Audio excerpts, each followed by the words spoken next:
আমিও এই মুখ্যমন্ত্রীকে ঘৃণা করি। আমি শুধু নয়, বাংলার সমস্ত মানুষ এই মুখ্যমন্ত্রীকে ঘৃণা করে। আমরা দেখতে চাই এর শাস্তিটা যেন ভগবান ওনাকে তাড়াতাড়ি দেন। ওনার ডান দিকে বাঁধে পাশে বসা, বাঁদিকে সামনে বসা অনেকগুলো ছানা পোনা ওনার ছ্যাপো, তাদের মাথায় এখনো কুম্ভের জল শুকোয়নি। বহু লোকের এখনো কুম্ভের জল শুকোয়নি। ওর ডান দিকে বাঁদিকে বসা তারা টেবিল চাপড়াচ্ছে। নিষিদ্ধ সংগঠন সেমি তার প্রতিষ্ঠাতা সদস্যকে যে পার্লামেন্টে পাঠায়, আবার কি প্রমাণ লাগবে? যদি সামলাতে না পারি শহীদ হয়ে যাব। মুখ্যমন্ত্রী আপনার এই অপমান নিয়ে বেঁচে থাকার থেকে। মমতা বন্দ্যোপাধ্যায় কবে থেকে মুসলমানদের নেতা হয়েছেন এটা আমি বলতে পারবো। উত্তেজিত হয়ে কাগজ ছোঁড়া যায়? উত্তেজিত হয়ে লোকে চুল ছেড়ে শুনেছি, কাগজ ছোঁড়া কেন? আমিও এই মুখ্যমন্ত্রীকে ঘৃণা করি। আমি শুধু নয়, বাংলার সমস্ত মানুষ এই মুখ্যমন্ত্রীকে ঘৃণা করে। আমরা দেখতে চাই এর শাস্তিটা যেন ভগবান ওনাকে তাড়াতাড়ি দেন। হ্যাঁ, আমরা সেটা দেখতে চাই। বাংলার মানুষ দেখতে চায়। মহাকুম্ভকে মৃত্যুকুম্ভ বলে আখ্যা দিলেন, হজরতে একই ঘটনা ঘটেছিল। ওনার দম আছে, ওনার দম আছে, তখন কিছু বলতে পারবেন? হ্যাঁ, নুপুর শর্মা বানিয়ে দেবে যতই তুমি তেল দাও। এটা বাপে হয়নি, তোমার কি করে হবে? যারা ভাবছে যে এদের হবে। শাহজাহানকে অরঙ্গজেব ছাড়িনি, এরা বাপকে মেরে রাজা হয়। পিসি তোমাকে এরা ছাড়বে না, তুমি যাই তেল দাও না কেন। তুমি যে বাঘের পেটে চেপেছো, এই বাঘ একদিন তোমায় খাবেই। মহাকুম্ভকে মৃত্যুকুম্ভ বলার শাস্তি তোমার হবেই হবে। বাংলার মানুষ দেখেই যাবে। মমতা বলছেন যে আমাকে বলেছে আমি নাকি হিন্দু ধর্মকে তাচ্ছিল্য করি, আর আমি মুসলিম লীগ। কালকেই করেছে, কালকেই করেছি। এর থেকে বড় কথা, সারা ভারতবর্ষের মানুষকে অপমান করেছে, সমস্ত ভারতীয় সারা পৃথিবীর সনাতনীকে অপমান করেছে। আপনি ভেবেছেন, কখনো চোখ বুঝে ভাবতে পেরেছেন? আমরা টোটাল দেশের জনসংখ্যা 140 কোটি। উত্তরপ্রদেশ সরকার ইতিমধ্যে জানিয়েছে 53 কোটি লোক ইতিমধ্যে ঘুরে গিয়েছে, এখনো বেশ কিছুদিন বাকি আছে। আপনি ভাবতে পেরেছেন 53 কোটি মানুষ, 53 কোটি। Can you imagine? আমরা মাথায় আসবে সেই সম্প্রদায়কে উনি অসম্মান করবেন এভাবে? ওনার ডান দিকে বাঁধে পাশে বসা, বাঁদিকে সামনে বসা অনেকগুলো ছানা পোনা ওনার ছ্যাপো, তাদের মাথায় এখনো কুম্ভের জল শুকোয়নি। বহু লোকের এখনো কুম্ভের জল শুকোয়নি। ওর ডান দিকে বাঁদিকে বসা তারা টেবিল চাপড়াচ্ছে। না, বলছেন যে জম্মু কাশ্মীরের জঙ্গিদের সঙ্গে আমার সম্পর্ক এখন যদি ঠিকই তো করতে পারে, ঠিকই তো বলেছে। মুখ্যমন্ত্রী তো ছেড়ে দেব। আমি প্রমাণ করছি তো, এখানে বসে এক্ষুনি করছি। যখন ওই আনসারুল্লাহ বললো যে মমতা বন্দ্যোপাধ্যায় তুমি একটা স্বাধীন রাষ্ট্র তৈরি করো, একটা প্রতিবাদ করেছে। যোগাযোগ আছে বলেই তো নীরব। যোগাযোগ আছে, আমি প্রমাণ করছি, দাঁড়ান না। ওই যে নিষিদ্ধ সংগঠন সেমি তার প্রতিষ্ঠাতা সদস্যকে যে পার্লামেন্টে পাঠায়, আবার কি প্রমাণ লাগবে? আবার কি প্রমাণ লাগবে?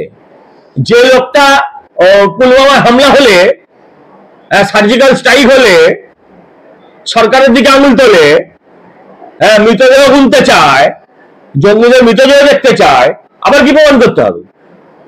ওনার যেমন গায়ে ওনাকে প্রমাণ করতে হচ্ছে আমি ব্যানার্জি ব্যানার্জি বলে, সেরকম ওনাকে চিৎকার না করে বললেও উনি যে জিহাদিদের সরকার চালাচ্ছেন সেটা অলরেডি প্রমাণিত।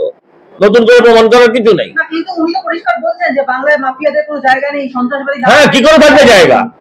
উনি তো, ওনার কোনো কথা ঠিক আছে, উনি মুখ দিয়ে বলেন না না না না, ওনার কোনো কথা ঠিক আছে। উনি নিজেই বলেছেন আমি গুন্ডাদের কন্ট্রোল করি।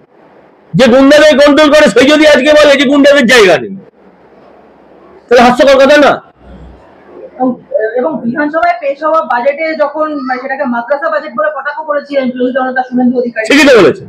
এবং এর পাল্টা উত্তর জবাবি ভাষণে তো মুখ্যমন্ত্রী বলছেন 600 মাদ্রাসার কথা। পাল্টা আন্দোলন শুরু করে তাহলে সামলাতে পারবেন না? না, বলছি কত বড় থ্রেট, কত বড় থ্রেট।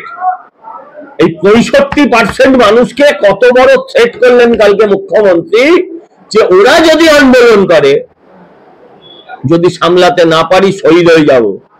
মুখ্যমন্ত্রী আপনার এই অপমান নিয়ে বেঁচে থাকার থেকে।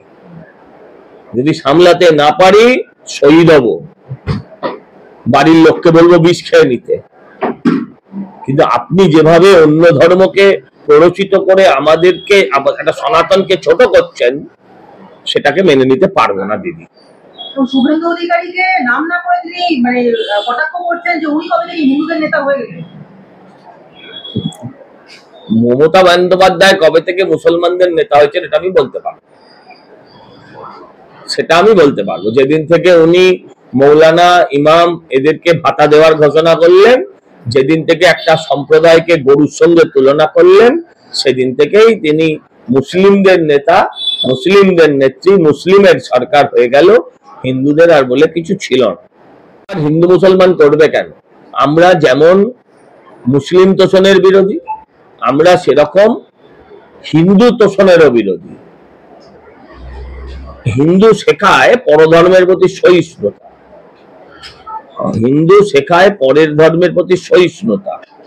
সরকারের ধর্ম থাকবে কেন? সরকার সবার হবে। দুর্গাপূজায় টাকা আমি নিইনি, আমার দল আমায় কখনো বাধা দেয়নি, সমর্থন দিয়েছে। দুর্গাপূজায় সরকার টাকা দেবে কেন ভাই? বিধানসভায় ভাঙচুরের অভিযোগে মমতা বন্দ্যোপাধ্যায় বলছেন যে তিনি সিঙ্গুর থেকে ফিরেছিলেন এবং তখন নাকি তার দল উত্তেজিত হয়ে ভাঙচুর করেছিলেন, তিনি তখন। আর উনি কি করেছিলেন? মজা লুটেছিলেন। সংবিধান সংবিধান সংবিধান করে একটা বই বুকে আগলে রেখে উনি তো সবাইকে উত্তেজিত করেছিলেন যে আমাকে মেরেছে, আমাকে মেরেছে। দেখেন না ভিডিওটা, জুড়ে দেবেন এর সঙ্গে, ভিডিওটা জুড়ে দেবেন, মানুষ বিচার করবে উনি প্ররোচিত করেছিলেন না করেননি। এবং কাগজ ছড়ার বক্তব্য নিয়ে তিনি বলছেন যে তাকে নাকি কিছু বলতেই দেওয়া হতো না, তখন সিপিএম বিজেপি কংগ্রেস একসঙ্গে একযোগে দাঁড়িয়ে কিছু বলতে দিত না, 7 দিন ধরে উনি নোটিশ দিয়েছেন, তারপরে যখন বলতে দেননি তিনি উত্তেজিত হয়ে কাগজ ছড়েছেন। উত্তেজিত হয়ে কাগজ ছড়া যায়? উত্তেজিত হয়ে লোকে চুল ছেড়ে শুনেছি, কাগজ ছড়বে কেন? আর তাকে কি সাসপেন্ড করেছিল? তাহলে শুভেন্দু অধিকারীকে সাসপেন্ড করা হবে কেন? আচ্ছা, বিশ্বনাথ কারক কি সত্যি বিধানসভায় ছিলেন না ছিলেন না? যদি না থাকেন তাহলে তিনি কি করে সাসপেন্ড হয়ে গেলেন? এর ব্যাখ্যা তো দিতে হবে।